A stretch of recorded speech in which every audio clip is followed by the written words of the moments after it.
Hello everyone, I am नवीन कुमार। और कुछ companies और हमारे सामने आई हैं जो कि अभी जिनकी नेटवर्थ जो है वो डबल से भी ज़्यादा है, 3 गुना के आसपास में है। 200% तक का वहाँ पर जो है इंक्रीज देखने को मिल सकता है, मतलब 3 गुना वो कम चल रही है। तो ऐसी कुछ कंपनियों के नाम अगर देखते हैं तो यहाँ पर एक काफ़ी दिग्गज कंपनी जिसका नाम है जिंदल पोली इन्वेस्टमेंट एंड फाइनेंस कंपनी। इसका स्टॉक थोड़े टाइम पहले नीचे भी आया हुआ है, जिस बिकॉज इस क्रैश में भी नीचे आया, बाकी उससे पहले भी नीचे ही थोड़ा थोड़ा धीरे धीरे करते हुए नीचे आ रहा है, और फिलहाल के तौर पर एक सपोर्ट के पास में आकर के वापस ऊपर जाने की तैयारी कर रहा है। अब मेन रीज़न इसके पीछे क्या है, बिकॉज उस मेन रीज़न के ऊपर में बात करें उससे पहले एक सवाल आया था अपने पिछले वीडियो के उत्तर में। एक भाई ने सवाल उठाया था कि 50%, मतलब सेबी रूल के अकॉर्डिंग 50% कंपनियों का जो है वो होना चाहिए, कि 50% जो है वैल्यू होनी चाहिए इन इन्वेस्टमेंट वाली कंपनियों के अंदर में। यहाँ पर मैं थोड़ा सा क्लैरिटी देना चाहूँगा कि जो सेबी ने रूल निकाला है कि एक स्पेशल सेशन ऑर्गेनाइज किया जाएगा ऐसी कंपनियों के लिए जिनके जो स्टॉक प्राइस है वो बुक वैल्यू से बहुत नीचे है, उनके लिए एक स्पेशल सेशन मिलेगा। और उसके लिए क्राइटेरिया तय किया था कि जिन कंपनियों का वेटेड एवरेज प्राइस पिछले 6 महीने का उनकी अगर बुक वैल्यू से 50% के भी नीचे आ रहा है, अगर वो वेटेड प्राइस, तो फिर एक स्पेशल सेशंस उन कंपनीज में कंडक्ट किया जाएगा। तो मेन ये है कि उनको एक स्पेशल सेशन मिलेगा अगर 50% नीचे है तो। ये नहीं है कि आप उनका जो वैल्यू है वो 50% से नीचे होना चाहिए। होने को तो उनका प्राइस जो है, उनकी जो बुक वैल्यू है उससे भी ऊपर जा सकता है, वो कोई इश्यू नहीं है वहाँ पर। क्योंकि स्टॉक मार्केट में जो खरीदेंगे तो वो बुक वैल्यू से ऊपर भी चलेगा। अगर आप लोग टाटा इन्वेस्टमेंट की अगर बात करते हैं यहाँ पर, तो बुक वैल्यू के आसपास में इसका स्टॉक जो है ट्रेड कर रहा है। 7266, अभी 66 के आसपास में ट्रेड कर रहा है, और अभी रिसेंटली जो है ये यहाँ तक जाके आया है, 73 तक जाके आया है।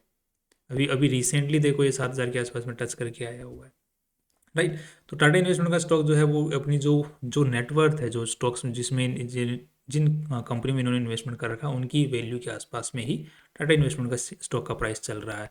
इसी तरीके से अगर तुम दूसरे स्टॉक्स, कुछ इन्वेस्टमेंट और कंपनीज हैं, होल्डिंग कंपनीज, और उनका प्राइस भी उनकी जो इन्वेस्टेड कंपनीज है उनके प्राइस के आसपास में चल रहा है।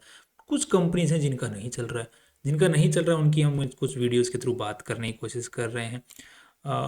जिंदल, जो जिंदल की हम बात करते हैं, जिंदल पोली इन्वेस्टमेंट एंड फाइनेंस कंपनी, तो इसका क्या चल रहा है, 785 के आसपास में प्राइस चल रहा है, जबकि बुक वैल्यू 2600 का चलना चाहिए, है ना। 206 2600 के आसपास का इसका प्राइस होना चाहिए बुक वैल्यू के हिसाब से।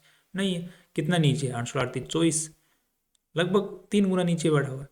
तो यहाँ से अगर 3 गुना ऊपर जाता है तो जा करके उस प्राइस के ऊपर पहुँचेगा। अब 825 करोड़ की पूरी कंपनी है, बट जब इसका इन्वेस्टमेंट को अगर हम लोग चेक करते हैं तो उसकी जो वैल्यू है बैलेंस शीट के अकॉर्डिंग वो यहाँ पर 22,815 की बन रही है, तो ऊपर जाना चाहिए, राइट। 3 गुना पड़ी है यहाँ पे।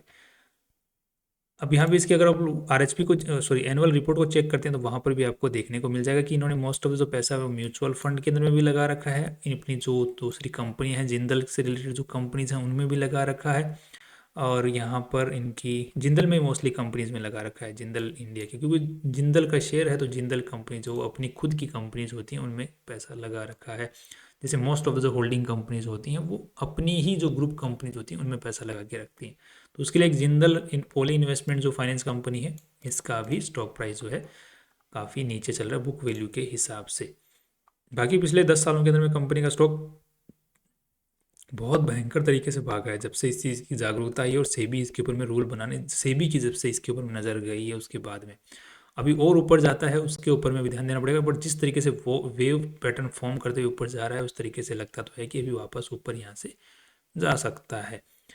इसी तरीके से एक महाराष्ट्र स्कूटर नाम से जो एक ऐसी कंपनी जो कि बजाज की जो कंपनी है उनमें इन्वेस्टमेंट करती है, तो इसका जो मोस्ट ऑफ जो इन्वेस्टमेंट है वो बजाज की कंपनियों में ही देखने को मिलता है। अब यहाँ पे कौन कौन सी कंपनियाँ हैं, तो यहाँ पर कुछ कंपनियों के आपको यहाँ पे नाम देखने को मिल जाएंगे। जैसे 1 सेकेंड में आपको दिखा देता हूँ, यहाँ पे देख लीजिए, राइट। तो यहाँ पे Bajaj auto, Bajaj finance, Bajaj Finserv, Bajaj holding and investment, और टोटल इन्वेस्टमेंट जो हो रखा है वो 29,000 करोड़ का हो रखा है। और यहाँ पर कंपनी की जो वैल्यू चल रही है वो 12,000 करोड़ के आसपास में चल रही है। तो दैट मीन्स कि 40% पे चल रहा है प्राइस। यहाँ से अगर ऊपर जाने के लिए स्कोप बचा हुआ है, बिकॉज जिस कंपनी में इन्वेस्टमेंट कर रखा है उनका वैल्यू 29,000 करोड़ के आसपास में चल रहा है। अभी मार्केट स्टॉक मार्केट में थोड़ा बहुत गिरावट है, जिसकी वजह से इनकी इन पर्टिकुलर जिन कंपनी में इन्होंने इन्वेस्टमेंट करा उनका भी प्राइस नीचे आया है, तो जिसकी वजह से इनका भी प्राइस थोड़ा बहुत नीचे शिफ्ट हो रहा है। बट स्टिल जो वैल्यू है वो नेटवर्थ बहुत ज़्यादा है जो इनकी इन्वेस्टमेंट की वैल्यू है। नेक्स्ट अगर देख लेते हैं इसी के साथ में एक दूसरी company Bajaj holding and investments. यहाँ पर देखने को मिल रहा है कि इसकी जो नेट मार्केट कैप है 1,20,000 करोड़ रुपए की है। बट यहाँ पर जो बुक वैल्यू और करंट प्राइस को चेक करें तो यहाँ पे 10,000 का पर शेयर का प्राइस है 10,850। बट जो बुक वैल्यू प्राइस है पर शेयर का वो है 5,375। बट यहाँ पर थोड़ी सी मिस्टेक है, ये थोड़ी सी क्लरिकल मिस्टेक मुझे यहाँ पे देखने को मिल रही है। बिकॉज अगर इनकी हम इन्वेस्टमेंट्स को अगर जाके देखते हैं तो यहाँ पर देखने को मिला 36% stake in Bajaj Auto and Bajaj Finserv. तो अगर उनकी हम वैल्यू चेक करते हैं यहाँ पर तो उनकी खुद की जो वैल्यू है 36% का मतलब हो गया थर्ड पार्ट, तीसरा हिस्सा ऑफ द कंपनी। तो इसमें अगर बजाज फिनसर्व को चेक करते हैं तो 261 2,61,000 करोड़ की तो इसकी की वैल्यू है। तो उस हिसाब से भी अगर देखा जाए तो 80,000 करोड़ रुपए की तो बजाज फिनसर्व में पड़ा हुआ है। फिर बजाज फाइनेंस की 4 लाख करोड़ की वैल्यू है, 1.5 लाख करोड़ रुपया इसमें पड़ा हुआ है।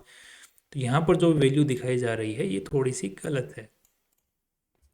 इसकी भी जो वैल्यू चल रही है बजाज होल्डिंग एंड इन्वेस्टमेंट की वो भी जो एक्चुअल इसका इन्वेस्टमेंट है उसके मुकाबले आधे के आसपास में ही चल रही है।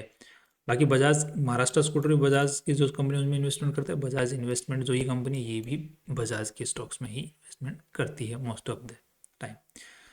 तो ये आपके सामने कुछ कंपनीज ही। अब इसी तरीके से अगर आप टाटा को देखते हो तो टाटा का तो वहीं पे चल रहा है आसपास में, जो टाटा की कंपनियां ऊपर जाती हैं तो ये भी ऊपर जाता है, टाटा की नीचे जाती है तो ये भी नीचे आता है।